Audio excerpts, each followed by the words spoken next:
জিবরিল মিকাইল জিজ্ঞাসা করছে মা জালা আরাকা তাবকি, যখনই দেখি আপনি কাঁদেন কেন?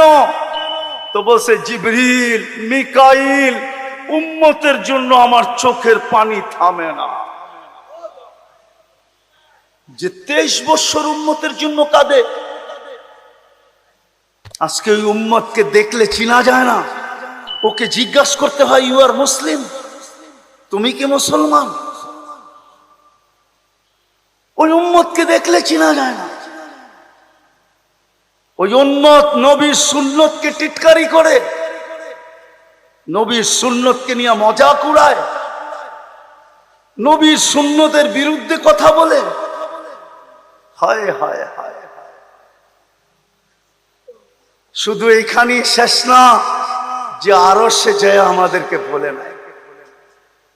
আপনি আত্তাহিয়াতুর ভিতরে পড়েন আসসালামু আলাইকা আইয়ুহান নাবিয়্যু ওয়া রাহমাতুল্লাহি ওয়া বারাকাতুহু, এটা আল্লাহ বন্ধুকে সালাম দিছিলেন। বন্ধু যখন আল্লাহর প্রশংসায় পঞ্চমুখ হয়ে গেছে, আত্তাহিয়াতু লিল্লাহি ওয়াস সালাওয়াতু ওয়াত তাইয়্যিবাতু, সাথে সাথে আল্লাহ সালাম দিছে আসসালামু আলাইকা আইয়ুহান নবী ওয়া রাহমাতুল্লাহি ওয়া বারাকাতুহু। নবী সালাম শুনছেন বটে, কিন্তু সাথে সাথে চিৎকার দিছেন, আমার তাখাইয়ুল বলে চিৎকার দিছেন, আমার উম্মত, আমাকে তো সালাম দিলেন, আমার উম্মত কোথায়?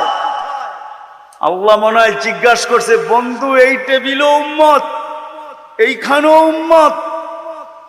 আমার ধারণা বলে আল্লাহর রাসূল বলছিলেন, এইখানে উম্মত না আসলে কোথায় আসবে?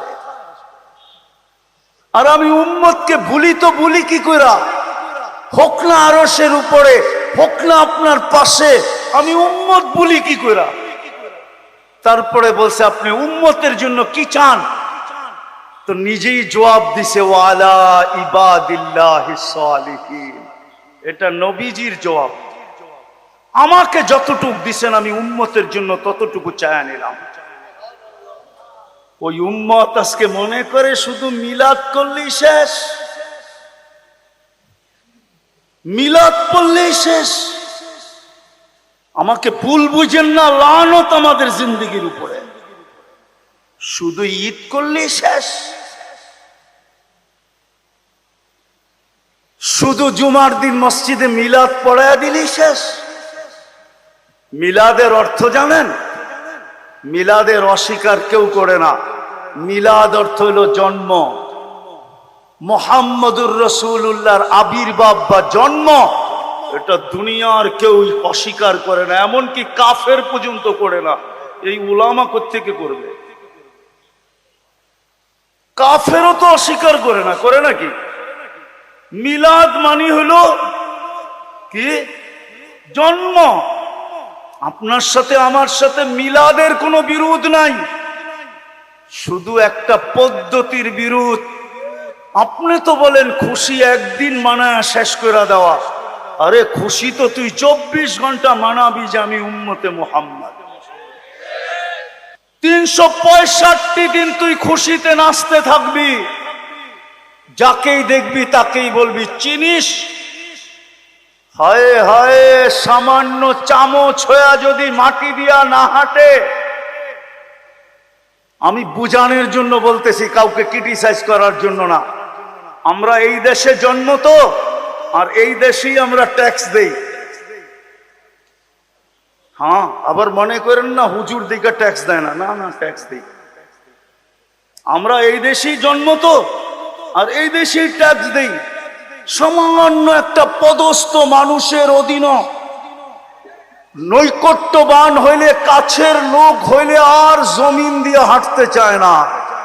আমি তো উম্মতে মুহাম্মদী, আমি কেন জমিন দিয়ে হাঁটবো? আমি তো আকাশ দিয়ে হাঁটবো। আমারও তো গৌরব আছে যে আরো সে যায় বলে নাই। যিনি দুনিয়া, আপনাদের ভিতরে দিল আছে কিনা আমি দেখতে চাই। যিনি দুনিয়ার থেকে বিদায় নেওয়ার সময় 9টা পরিবার রেখা যেতেছেন। হাসান হোসাইন ক্ষুধার্ত, আলী ফাতেমা ক্ষুধার্ত, ঘরে এতটুকু তেল নাই যে বাতি জ্বালানো যায়। যদি থাকতো তাহলে আম্মা জান আয়েশা রাদিয়াল্লাহু তাআলা আনহা মিথ্যা বলতেছেন না, যে এতটুক তেলও যদি থাকতো তাহলে খিদা নিবারণের জন্য পান করে আনিতাম। যেই নবী দুনিয়ার থেকে ক্ষুধার্ত যেতেছেন, কিন্তু চোখে পানি। জিবরিল ভাবছিল পরিবারের জন্য, হয়তোবা হাসানের জন্য, হয়তোবা হোসাইনের জন্য, হয়তোবা আলীর জন্য, হয়তোবা ফাতেমার জন্য। জিজ্ঞাসা করছে এখন কাঁদেন কেন? তো জবাব দিছে, জিবরিল যা ভাবতেছো তা না, আমি তো উম্মতের জন্য কাঁদতেছি। ফামাল্লি বাদি লি উম্মতি, আমার পরে আমার এই উম্মতদেরকে বুকে জড়ায়া কে রাখবে? ওই উম্মতের যুবকের চেহারা দেখলে চিনা যায় না? যুবক, তোমার পায়ে হাত রাখি, লানত তোমার যৌবনের উপরে। তোমার চুলের স্টাইল দেখলে চিনা যায় না? উম্মতে মুহাম্মাদীকে দেখলে চিনা যায় না? উম্মতে নারী দেখলে চিনা যায় না? আমি লন্ডন থেকে আসছি 8 তারিখে, আসার কথা ছিল আমার 17 তারিখে। অসুস্থতা বেড়ে যাওয়ার কারণে আমি 8 তারিখে চলে আসছি। আমি লন্ডনে বলছিলাম, বেশিরভাগ প্রোগ্রামগুলোর ভিতরে, বিশেষ করে মহিলাদের ভিতরে যে প্রোগ্রামগুলো হয়েছিল, যে লন্ডনে বসবাসকারী সারা দুনিয়ার মুসলিম পুরুষ আর নারী যদি একটা কাজ করতো, শুধু একটা কাজ, তাইলে শুধু পুরা লন্ডন না, পুরা ইউরোপ, পুরা কানাডা, আমেরিকা, অস্ট্রেলিয়া, নিউজিল্যান্ড গবেষণা কেন্দ্র খুলতে বাধ্য হতো যদি আমাদের ঘর থেকে পুলিশের কাছে সন্তানের পক্ষ থেকে মা বাবার বিরুদ্ধে যদি কোনোদিন একটা কল না যাইতো, ফোন না যাইতো, স্বামীর বিরুদ্ধে স্ত্রীর পক্ষ থেকে যদি একটা ফোন না যাইতো, স্বামীর পক্ষ থেকে যদি স্ত্রীর বিরুদ্ধে একটা কল না যাইতো, শুধু যদি এতটুক তোমরা করতে পারতে যে কোনো সন্তান মা বাবার বিরুদ্ধে পুলিশের কাছে কমপ্লেইন করে নাই, কোন স্ত্রী কোন স্বামীর বিরুদ্ধে কমপ্লেইন করে নাই, কোন স্বামী কোন স্ত্রীর বিরুদ্ধে কমপ্লেইন করে নাই, মুসলমান তার পারিবারিক কোন কমপ্লেইন পুলিশ স্টেশন পর্যন্ত নিয়ে যায় নাই, যদি তোমরা এতটুক করতে পারতে তো সারা ইউরোপ কেন সারা কুফর দুনিয়া গবেষণা করতে বাধ্য হইতো যে এদের ঘর থেকে অভিযোগ আসে না কেন। তোমাদেরকে ডাইকা জিজ্ঞাসা করতে বাধ্য হইতো। তখন তোমাদের কাছে সুযোগ ছিল যে আমাদের ঘর থেকে অভিযোগ আসে তো আসে কি করে? আমরা তো মুহাম্মদুর রাসূলুল্লাহর গোলাম, আমরা তো মুহাম্মদুর রাসূলুল্লাহর রঙে। যার ঘরে 3 মাস চুলা জ্বলে নাই ওই ঘর থেকেই তো অভিযোগ যায় নাই। আমাদের ঘরে তো ডেলি চুলা জ্বলে, আমাদের ঘর থেকে অভিযোগ যায় তো যায় কি করে? যেই ঘরের সন্তান জিহ্বা চুষা খিদা নিবারণ করতেছেন, হাসান হোসাইন আল্লাহর রসুলের জিহ্বা চুষা খিদা নিবারণ করতেছেন, কিন্তু মা বাবার বিরুদ্ধে অভিযোগ দেয় নাই। যুবকরা তো বলতো আমরা হাসান হোসাইনের উত্তরসূরি। কিয়ামতের দিন যখন আল্লাহ হাসানকে বলবে, হোসাইনকে বলবে, শাবাব আহলি জান্নাহ, যুবকদের জান্নাতের সর্দার, ওনাদেরকে বলবে যুবকদেরকে একত্রিত করো, তোমাদের জান্নাতে যাওয়ার পালা। যখন হাসান হোসাইন ডাকবে আর যুবকরা ছুটে যায় পাশে দাঁড়াবে, হাসান হোসাইন জিজ্ঞাসা করবে তুমি কেন আমার পাশে? কয় কিচ্ছু ছিল না আমার কাছে, কিন্তু মা বাবার বিরুদ্ধে আপনারা যেরকম জিহ্বা চুষা খিদা নিবারণ করছেন, মা বাবার বিরুদ্ধে কোনোদিন অভিযোগ করেন নাই, আমরাও আপনাদের আদর্শে আদর্শবান হইয়া কোনোদিন মা বাবার বিরুদ্ধে অভিযোগ করি নাই, এই জন্য আপনাদের পাশে এসে দাঁড়াইতাম। তাহলে তো আমার যুবকরাও গৌরব করতে পারত। আমি বললাম একটা কাজই যদি তোমরা করতে, জানি না আমার আওয়াজ ইংল্যান্ডের কোনা পর্যন্ত পৌঁছে কিনা জানি না, আমি হয়তো পৌঁছলেও পৌঁছতে পারে, মিডিয়ার যুগ। একটা কাজই যদি তোমরা করতে, তো যেটা বলতেছিলাম, দুনিয়ার থেকে বিদায় নেওয়ার সময় আমাদের জন্য চোখে পানি নিয়ে চলে গেছে। এখনো কাঁদতেছেন, রওজায়ে আতহারে এখনো কাঁদতেছেন। যদি অনুমতি হয় তো আমি পুরা জামাত এখানে নিয়ে আসতে পারি, পুরা জামাত। আমি ওদেরকে চিনি, যারা রাত্রে স্বপ্নে দেখছেন, পুরা জামাত এক স্বপ্ন দেখছে 10 থেকে 12 জনের, যে আল্লাহর রসুল হাতিমে কাবার ভিতরে কাঁদতেছেন। হাতিমে কাবা চিনেন? দেওয়াল উঁচা করা একটা জায়গা আছে, ওটার ভিতরটাকে বলে হাতিমে কাবা। ওটার ভিতরে সেজদায় কাঁদতেছেন। জিজ্ঞাসা করছেন, ইয়া রাসূলুল্লাহ কাঁদেন কেন? তো বলছে, আমি বাংলাদেশের সাদা সিধা উম্মতের জন্য কাঁদি, সরল সহজ উম্মতের জন্য কাঁদি। এই জন্য তো আমি জোর দিয়া বলি, আমার জাতি বড় সরল, বড় সহজ। হাওয়া দেখতে দেরি, পাল তুলতে দেরি করে না। কি হাওয়া যেদিকেই দেখে পাল ওই দিকেই তোলে। নইলে বাংলাদেশে জশ্নে জুলুস হবে কেন? জশ্নে জুলুস তো বাংলাদেশের আইটেম না। কি কি ওলামা বলুক, এটা বাংলাদেশের আইটেম নাকি লোকাল আইটেম? এটা তো ইম্পোর্টেড আইটেম। কি ইম্পোর্ট করা হয়েছে? এটাকে কি করা হয়েছে?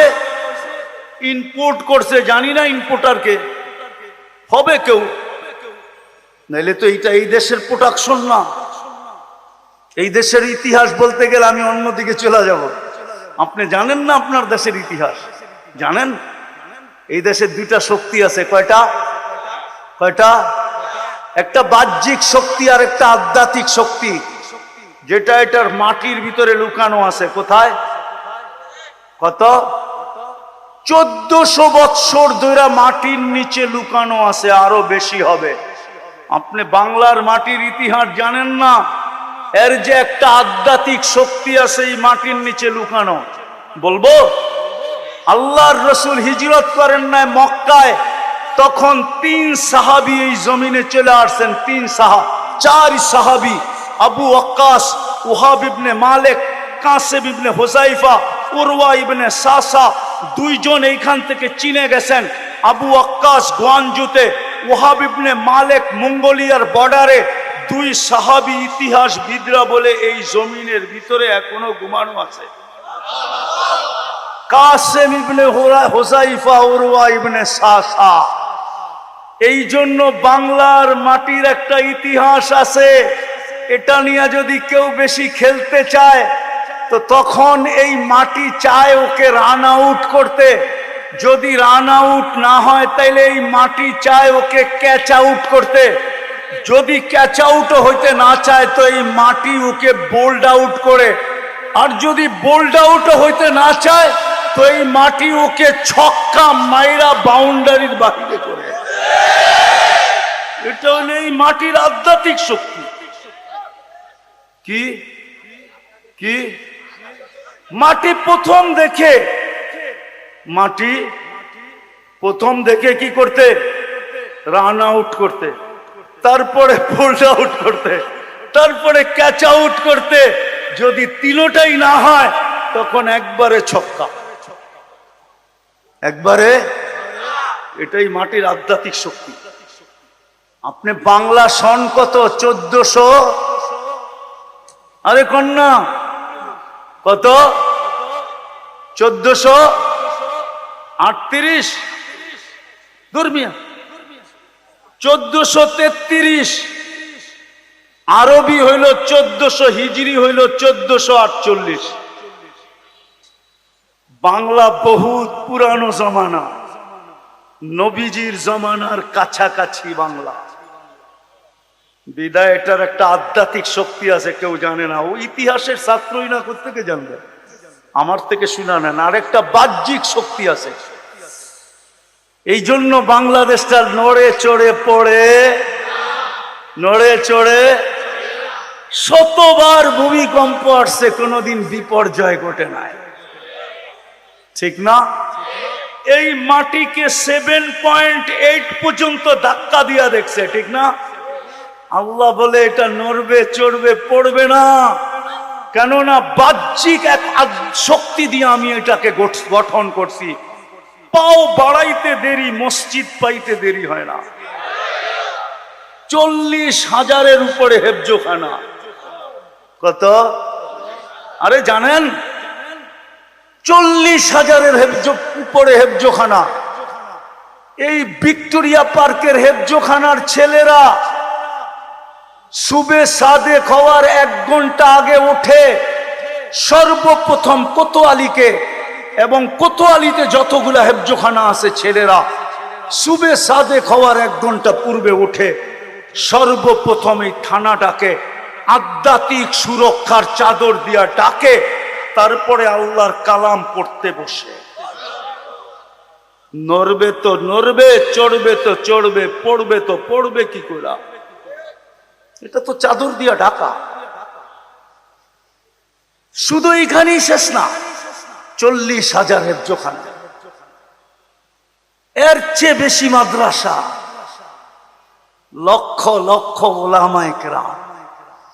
আপনার সিসি ক্যামেরা তো রাস্তায় কাজ করে, ওলামাদের ঘরের ভিতরে কাজ করে না। যদি করত তাইলে দেখতেন রাত্রে ওলামারা মুসল্লায় পড়া এই কথা বলতে বলতে চিৎকার কিভাবে দেয়, किसी को खाने में मजा, किसी को सोने में, हमें मजा आता है तेरे आगे रोने में। किसी को मजा आता है सोने में, किसी को खाने में, हमें मजा आता है वो मालिक तेरे आगे रोने में। বিছনায় পোড়া পোড়া চোখের পানি ঝরাইতেছে। আর আমি দ্বিতীয় প্রমাণ দিতেছি, এই জন্য বাংলাদেশে বেশি মাত্রার ভূমিকম্প যখনই আসছে, 6-এর উপরে ভূমিকম্প যখনই আসছে, 6 থেকে নিয়ে 6-এর উপরে একটাও দিনের বেলায় আসে না, সব শেষ রাত্রে আসছে। চলেন আপনার সাথে আমি চ্যালেঞ্জ করলাম। আল্লাহ বলে যা, আমার বাধা নাই, কিন্তু সুরক্ষার চাদর দিয়া ঢাকা যাক, তারপরে যাবি। দেওয়ালে বল মারলে যেরকম নিজের দিকে ফিরে আসে, অথবা ডাইনে চলে যায়, বামে চলে যায়, দেওয়ালকে ভেদ করা যায় না। আল্লাহ ভূমিকম্প বলতেছে যা, একটু হেলায় আয়, কিন্তু ভেদ করতে পারবি না, হয়তো ডাইনে যাবি, নাইলে বামে যাবি, নাইলে পিছে ফিরা চলে আয়। এই জন্যই তো ডাইনে বিপর্যয় হয়, বামে বিপর্যয় হয়। আলহামদুলিল্লাহ আমাদের দেশে হয় নাই, আর কোনদিন হবেও। সত্য তো মানেন, ইকান করেন। আপনারা থাকতে ভূমিকম্প হয় কি করে? এত মাদ্রাসা, এত মসজিদ, এত ওলামা, এত আল্লাহওয়ালা। চলেন, আল্লাহর রসুল এখনো কাঁদতেছেন, কবর থেকেও কাঁদতে কাঁদতে উঠবেন। কসম, আমি লিখি নাই, আবুল সামরকান্দি রহমতুল্লাহ আলাইহি লেখছেন, কাঁদতে কাঁদতে উঠবেন। জিবরিল যখন মাকামে মাহমুদে নিয়ে যাওয়ার জন্য পর মারবে আর বলবে কুম ইয়া হাবিবুর রহমান ইতি মাকাম মাহমুদ, আল্লাহর হাবিব ওঠেন, চলেন মাকামে মাহমুদে। উঠবে, ওয়া হুয়া ইয়াবকি ওয়া ইয়াকুল জিবরিল আইনা উম্মতি। কাঁদতে কাঁদতে উঠবেন আর বলবেন আমার উম্মত কোথায়, ময়দান তো খালি। জিবরিল আলাইহিস সালাম সান্ত্বনা দিবেন, আপনার আগে কাউকে উঠানো হয় নাই, শান্ত হন, উম্মত এখনো ওঠে নাই। প্রথমেই আপনাকে উঠানো হলো, মাকামে মাহমুদে নিয়ে যাওয়া হলো। মাকামে মাহমুদে নিয়ে যাবে বটে, আমি এই 2 থানার ওলামাদেরকে জিজ্ঞাসা করি, আমাকে একটা দলিল দেখ যে আল্লাহর রসুল 1 মিনিটের জন্য মাকামে মাহমুদে বসবে। কি বলে ওলামা, কি বলে ডাইন দিকে বাম দিকে বসবে না? 1 সেকেন্ডের জন্য বসবে না, শুধু হাতলে হাত রেখে দাঁড়ায় থাকবে। আল্লাহ বলবে বসেন না কেন? বসে যে 3 জায়গায় ছুটবে ও বসে তো বসে কি কইরা? প্রথম জবাব হইল এটা।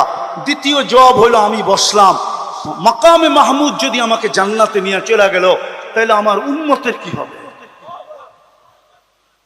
1 সেকেন্ডের জন্য বসবে না। কিন্তু আমার সমাজকে তো দেখতে দেখতে আমি দাড়ি পাকায় ফেললাম। সামান্য একটা ইউনিয়ন পরিষদের চেয়ার পাওয়ার জন্য মরতে রাজি, মারতে রাজি, বাচ্চাকে এতিম করতে রাজি, স্ত্রীকে বিধবা করতে রাজি, রক্তের বন্যা বহায় দিতে রাজি, সামান্য একটা ওয়ার্ডের সিট পাওয়ার জন্য। কিন্তু মাকামে মাহমুদ পাবেন, বসবেন তো না? আর একটু শোনাবো? ওই দিন দুটাই চিৎকার হবে, ফেরেশতারা চিৎকার দিবে সাল্লিম সাল্লিম, আল্লাহ শান্তি শান্তি শান্তি। আর সমগ্র সৃষ্টি চিৎকার দিবে নফসি নফসি, এমনকি নবী রসুলরা পর্যন্ত, আল্লাহ আমাকে বাঁচান। কেন? গাদিবার রব লাম ইয়াগদাব ক্বাবলু ওয়া লাম ইয়াগদাব বাদু। ওই দিন আল্লাহ এরকম নারাজ হবেন, কখনো এর পূর্বে হন না, আর কোনোদিন হবেন না। কিন্তু ওই দিন এক ব্যক্তি থাকবে, এক সত্তা থাকবে, হায় হায় মুহাম্মাদুর রাসূলুল্লাহ শুধু থাকবেন, যিনি চিৎকার দিবে রব্বি উম্মতি উম্মতি উম্মতি, যিনি উম্মতি বলে চিৎকার দিবেন। আজকে ওই উম্মতে রসুল চিনে না। কেন আসলো? কেন আসছে জানেন? 3 শব্দে বলি, 3 শব্দে শেষ। আমরা কি মানুষ না? মানুষ না। জন্মসূত্রে আমরা কি? আরে জোরে বলেন। আপনি যদি মানুষ হিসাবে আল্লাহর কাছে ফিরতে চান, তাহলে মুহাম্মদুর রাসূলুল্লাহ ছাড়া বিকল্প কোনো রাস্তা নাই। মুহাম্মদুর রাসূলুল্লাহ ছাড়া আপনি সামাজিক মানুষ হইতে পারেন, আইডি কার্ডে মানুষ হইতে পারেন, পাসপোর্টে মানুষ হইতে পারেন, দলিল দক্ষিণায় মানুষ হইতে পারেন, দুনিয়ার সমাজে মানুষ হইতে পারেন, সর্ব জায়গায় আপনি স্লোগান দিতে পারেন আমি মানুষ। কিন্তু মুহাম্মদুর রাসূলুল্লাহ ছাড়া আপনি আল্লাহর কাছে মানুষ হিসাবে জন্ম নিতে পারেন, কিন্তু মানুষ হিসাবে যেতে পারবেন না। যদি যেতে পারতাম তাহলে আল্লাহ মানুষকে কোনোদিন আনআম বলতেন না, উলাইকা কাল আনআম। মানুষগুলা কি বলছে? এগুলা জানোয়ার। হায় হায়, ওই মানুষটাকে জানোয়ার বললেন যেটাকে কুদরতি হাত দিয়া বানাইলেন, যেটাকে শ্রেষ্ঠত্বের মুকুট পরাইয়া দিলেন। আগে যাইতেছি না, লম্বা হয়ে যাবে। যদি মানুষ, আমি মানুষ স্বীকার করি, স্লোগান দেই আমি সৃষ্টির সেরা মানুষ, আপনি যদি মানুষ হিসাবে যেতে চান, তাহলে মুহাম্মদুর রাসূলুল্লাহর আদর্শ ছাড়া আপনি মানুষ হতে পারবেন না। কবরে যাব, কবরে মানুষ হিসাবে দিবে, কিন্তু ফেরেশতা আসার পরে দেখবে আমি মানুষ না। আল্লাহ যেটা বলছে ওইটাই। আমি লেখি নাই, জালালউদ্দিন সুয়ুতি রহমতুল্লাহ আলাইহি লেখছেন, ফেরেশতা প্রশ্ন উত্তরের প্রয়োজন হবে না। এই জন্যই লাশ কবরে দেওয়ার পরে বলে মাথার গিরাটা খুলা দিও, মাথার বানটা খুলা দিও। কেন বলে? হুজুরদের কাছে প্রশ্ন, কেন বলে?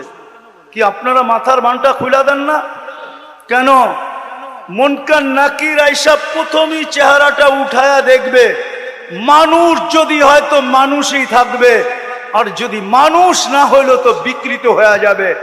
আমি বলি না, জালালউদ্দিন সুয়ুতি রহমতুল্লাহ আলাইহি লেখেন, ফেরেশতা চেহারা দেখেই চিৎকার দিবে আর বলবে তোর প্রশ্ন উত্তরের প্রয়োজন নাই, তোর জন্য দাড়ি পাল্লার প্রয়োজন নাই। ফালা নুকিমু লাহু ইয়াউমাল কিয়ামাতি ওয়াসনা, তোর জন্য প্রয়োজন নাই প্রশ্ন উত্তরের। ফি নারি জাহান্নাম খালিদিনা ফিহা উলাইকা হুম শাররুল বারিয়া। শুধু একটা সাইনবোর্ড লাগায় চলে যাবে, আলাইহি ইস্তা, আলাইহি মুত্তা, আলাইহি তুবআসু ইয়াউমাল কিয়ামা। এই 3টা শব্দ লেখা একটা প্লে কার্ড বুকের উপরে রেখা চলে যাবে, এটার উপরে তোর মউত, এটা অবস্থায় তুই থাকবি, কিয়ামতের দিন এই অবস্থায় তুই উঠবি। দ্বিতীয়, আপনি আর আমি মুসলমানের ঘরে জন্ম, ঠিক না? যদি মুসলমান হিসাবে চাইতে চাই, তাহলে মুহাম্মদুর রাসূলুল্লাহ ছাড়া কোনো বিকল্প রাস্তা নাই, আদর্শ ছাড়া। বলবেন কোথায় লেখা আছে? যদি মুহাম্মদুর রাসূলুল্লাহ মুসলমান জন্ম নিলেই যদি মুসলমানের ঘরে মুসলমান হতো, তাহলে আল্লাহ মুসলমানকে কেন বলতেন ওয়ালা তামুতুন্না ইল্লা ওয়া আনতুম মুসলিমুন? এটা তো আল্লাহ মুসলমানকে বলছেন, ঠিক না? ইয়া আইয়ুহাল্লাযীনা আমানুত্তাকুল্লাহ হাক্কা তুকাতিহ ওয়ালা তামুতুন্না ইল্লা ওয়া আনতুম মুসলিমুন। আল্লাহ তো মুসলমানকে বলতেছে মুসলমান হয়ে আইসো। শেষ, আপনাকে উম্মতে মুহাম্মদী হিসাবে জন্ম দিয়েছেন। কালকে যদি চান যে কবরে যাই আর আমাকে যখন প্রশ্ন করবে মা কুলতা তাকুলু ফি হাদার রাজুল, মুহাম্মদুর রাসূলুল্লাহর রঙে কতটুকু রঙিন, তো আমিও যেন মুসা আলাইহিস সালামের মতো ওরে বয়াইতে পারি আর লম্বা তকরির ওরে শুনাইতে পারি। মুসা আলাইহিস সালামকে আল্লাহ জিজ্ঞাসা করছে ডাইনাতে কি, ওমা তিলকা বিয়ামিনিকা ইয়া মুসা, বললেই পারতো লাঠি, বললেই পারতো। মুসা আলাইহিস সালাম ভাবতেছে সুযোগ পাইছি, আর যদি না পাই কথা লম্বা বানায় দিই, যত বেশি বলতে পারি ততই তো মজা, ঠিক না? কথা কার সাথে? সুযোগ পাইছি আর যদি, তো উনি লম্বা শুরু করে দিছে হাদা আসায়া আতাওয়াক্কাউ আলাইহা ওয়া আহুশু বিহা আলা গানামি ওয়া লিয়া ফিহা মাআরিবু উখরা। মাআরিবু, আল্লাহ তো উখরা বলছে, কিন্তু উনি উখরারে কত লম্বা করছে এটা তো আল্লাহই জানে, ঠিক না? কি বলেন? সত্য তো? তো যখন জিজ্ঞাসা করবে মা কুনতা তাকুলু ফি হাদার রাজুলি মুহাম্মাদিন, তুমি কতটুকু উনার রঙে রঙিন ছিলা, এটা যখন আল্লাহ জিজ্ঞেস করবে যে কতটুকু তার রঙে তুমি রঙিন ছিলা বলো, তো সাথে সাথে বলবে, সাথে সাথে জবাব দিবে মুহাম্মাদুর রাসূলুল্লাহ। আমি যেটা বলতেছি ওটার প্রমাণ দিতেছি, হাদিসের শব্দ আছে, এই জন্য আমি হাদিসের শব্দ দিয়ে প্রমাণ দিতে চাইতেছি, হাদিসের শব্দ দিয়ে আপনাদেরকে প্রমাণ দিতে চাইতেছি। জিজ্ঞাসা করবে যে তুমি ওই ব্যক্তি সম্বন্ধে তোমার ধারণা কতটুকু, মা কুনতা মা ইলমুকা বিহাদার রাজুল মানি মুহাম্মাদিন, তো হাতের ভিতরে টাইনা বয়া বলবে, হ্যাঁ বলবে, দাঁড়ায়া বলবে যা ওনার ব্যাপারে আমাকে জিজ্ঞেস করতেছো, তখন বলবে জানা বিল বাইয়িনাতি, চিৎকার দিয়া বলবে মুহাম্মাদুর, তারপরে বলবে জানা বিল বাইয়িনাত আজাবনা ওয়া আমান্না ওয়াত্তাবা'না। লম্বা, মনে হয় মুনকার নাকির রে বসে বলবে বহ তোর আগে চিনাই উনিকে। এই এক একটা শব্দ দিয়ে এক এক মাস ওয়াজ করা যায়, এক এক মাস। কি কয়টা শব্দ বলবে? মুহাম্মাদুর রাসূলুল্লাহ বলবে প্রথম, তারপরে বলবে জানা বিল বাইয়িনাত, এটাই বইলা কি শেষ করবে না? বাইয়িনাত দুই চারটা দেখাইব না? কি কয় হুজুররা, দেখাবে না? দেখাবে না? ওয়াল হুদা, হেদায়েত নিয়ে আসছেন, কেমন হেদায়েত এটাও তো দেখাবে, ঠিক না? আজাব না, আমরা ডাকে সাড়া দিছি, আমান্না ঈমান আনছি, ওয়াত্তাবা'না আমরা ওনাকে মানার মতো মানছি। কি জিজ্ঞাসা করো? এইবার শুনেন ফেরেশতা কি জবাব দিবে। ফেরেশতা বলবে নাম সালেহা, আমার তাখায়ুল বলে, তাখায়ুল, তাখায়ুল বুঝেন তো, আমার মনের ধারণা বলে ফেরেশতারা বলবে ছাইরা দে মা কান্দা বাঁচি, আরো তো আসতেছে, অগরও জিজ্ঞাসা করতে হইব, তুই যে লম্বা প্রশ্ন উত্তর শুরু করছো তকরির, তাইলে বাকিগুলাকে কখন জিজ্ঞাসা করবো? জলদি ছেড়া দে, আমরা অন্যগুলার কাছে যাইতে হবে। তখনই চিৎকার দিয়া বলবেন নাম সালেহা। ইমাম বুখারী লেখছেন, ঘুমা, তুই নিশ্চিন্তে ঘুমায়া যা। আর যদি রঙিন না হইলাম, ও আম্মাল মুরতাব ও আম্মাল মুনাফিক, যুবক এই জন্য তোমাদের পায়ে হাত দিয়া বলি, যদি উম্মত হিসাবে কালকে দাঁড়াইতে চাই, হাউজে কাউসার পান করতে চাই, আমি গেলে যেন সুহকান সুহকান না বলে, দূর হয়ে যাও না বলে আমি গেলে যেন ডাইকা ডাইকা নিজের হাতে গ্লাস নিয়া আবু বকর রাদিয়াল্লাহু তাআলা আনহু ভোড়া দিবে, উমর রাদিয়াল্লাহু তাআলা আনহু আল্লাহর রাসূলের হাতে উঠায়া দিবে, আল্লাহর রাসূল আমাদের ঠোঁটে লাগায়া পান করায় দিবে। আর হাউজে কাউসার যা ঠোঁটে লাগবে আমি ইস্টামে লেখা দিব সে জান্নাতি জান্নাতি জান্নাতি জান্নাতি। যার ঠোঁটে হাউজে কাউসার লাগছে ওকে দুজক ধারণ করার ক্ষমতাই রাখে না। যেন কালকে সুহকান সুহকান লিমান গাইয়ারা বাদি না বলে, কাল কিয়ামতের দিন আল্লাহর রাসূল আমাদের বিরুদ্ধে না দাঁড়ায়। রব্বি ইন্না কওমি ইত্তাখাযু হাদাল কুরআনা মাহজুরা। চিৎকার দিয়া যদি না বলে আর আমার দাঁড়ে নাই। যেমন এক হাদিস আমার মনে উঠলো অনেক দিন পরে, আল্লাহর রাসূলের এক হাদিসের শেষ অংশ আছে, শোনো কান খুইলা শোনো, আনতুম বুরাআউ মিন্নি ওয়া আনা বারিকুম মিনকুম। একদিন আসবে তোমরা আমার সুন্নতের ধার ধারবে না, আমিও তোমাদের দুরবস্থার ধার ধারব না। এক সময় ছিল মদিনা মুনাওয়ারায় দোয়া করতে দেরি কবুল হইতে দেরি হতো না। আজকে আল্লাহওয়ালারা যে মদিনা মুনাওয়ারায় চোখের পানি জড়ায়। আমি তো গত রমজানে ভাবতেছিলাম, গত রমজানের আগের রমজানে ভাবতেছিলাম যখন প্রথম ইসরাইল হামলা করে ফিলিস্তিনে, তারপরেই রমজান আসছিল, আমি মক্কা মদিনার কান্না দেখা ভাবতেছিলাম এই চোখের পানি রং নিবেই নিবে। কেননা হেরেম কোনোদিন এত কান্না দেখে নাই তার জন্ম থেকে নিয়ে এই পর্যন্ত, একসাথে এত লোকের কান্না দেখে নাই, এত চোখের পানি হেরেম দেখে নাই। কিন্তু ওই রমজান পার হয়ে গেল, পুরা বৎসর পার হইল, আবার গত রমজান পার হয়ে গেল, এখন পর্যন্ত একটা ফেরেশতার নিদর্শন দেখলাম না। অথচ ওলামা এখানে বসা, একজন হাত উঠাইতে দেরি, ইয়া মুগিস আগিস নি বলতে দেরি, ফেরেশতা চতুর্থ আকাশ থেকে ছুটে আসতে দেরি করে।